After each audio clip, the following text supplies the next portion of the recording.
Make yourself a better guitar player with Decode by Paramore. This one's written in the key of D, but the guitar is tuned a half step down. So when I play a D note, you're hearing a D flat. Anyway, with that said, we're just going to call this a D, okay?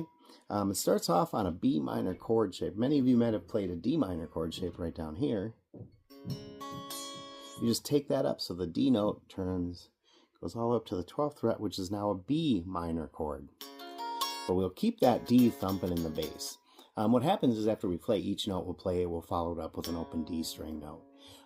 The picking pattern that you do, your left hand is going to kind of sit here. Your picking pattern with your finger style playing right hand is thumb on the D string, pointer on the G, middle finger on B, and ring finger on the high E string. You're going to play the middle finger, the pointer, and you can do this 3 times in a row. Then you play the ring finger followed by the pointer. So it's middle pointer, middle pointer, middle pointer, ring pointer. And after each one, you'll throw a thumb in there just for fun, right? Do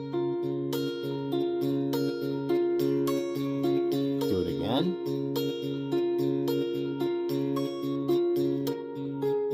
Now you switch chords.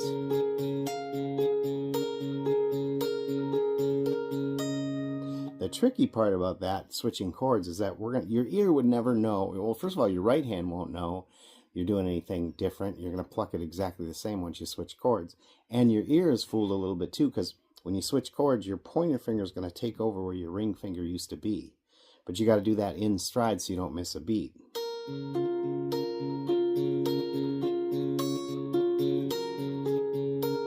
And that's kind of tricky to get in there. So the new chord, once you get there and you start it, then you add your ring finger to the G string at the 14th fret, and your pinky's got to at least be ready to play the 14th fret of the skinny string.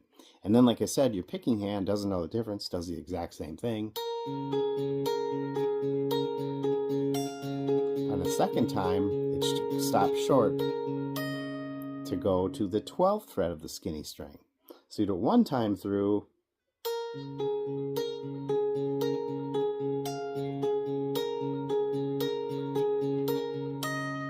and the second time through is cut short to go up to the skinny string there.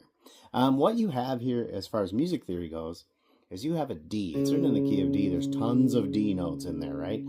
This chord is a B minor over the D. And this guy, when you slide up here, it's basically a lot of notes from the D major scale. In fact, this first chord, 14, 12, and 14, is a D major chord, but taking out, I'm not certain, you're not taking out anything because you got the D note here, but you're adding the 6 to the D major chord.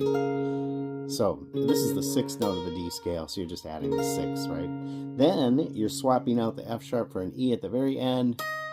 It's not really part of the chord, it's kind of ending the phrase on an E note. I wouldn't really call that part of a chord, but the E note, when you apply it to a D chord, D is number 1, E is number 2. So you call it a D2. If you're talking about octaves, 1 and 8 are the same. That means 2 and 9 are the same. So some people might call this a D9. That's probably way too big in music theory than we want to get into for this song for right now. But that is the idea. So the general rule of thumb here, B minor to D major. By the way, interesting fact here, a B minor 7 chord is nothing but a D major chord adding a B note to the base of that chord. So a B minor 7 is a D chord or D minor with a B in the bass. So that's how closely these two chords are related to each other. Probably why it flows so nicely together. Also, I should note that the Spark practice amp I'm using has a setting. I have it on a real clean setting with some single coil tone to it.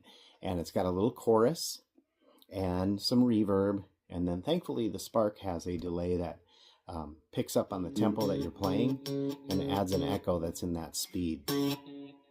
So if you can hear it better. So it kind of picks up on that speed and then blends real nicely with what we're trying to do here. Thanks for checking us out at Make Yourself a Better Guitar Player. As always, appreciate your feedback and your likes, shares, and subscribes as we grow the channel and fulfill our mission to get better guitar instruction out on the market. Thanks so much for your support.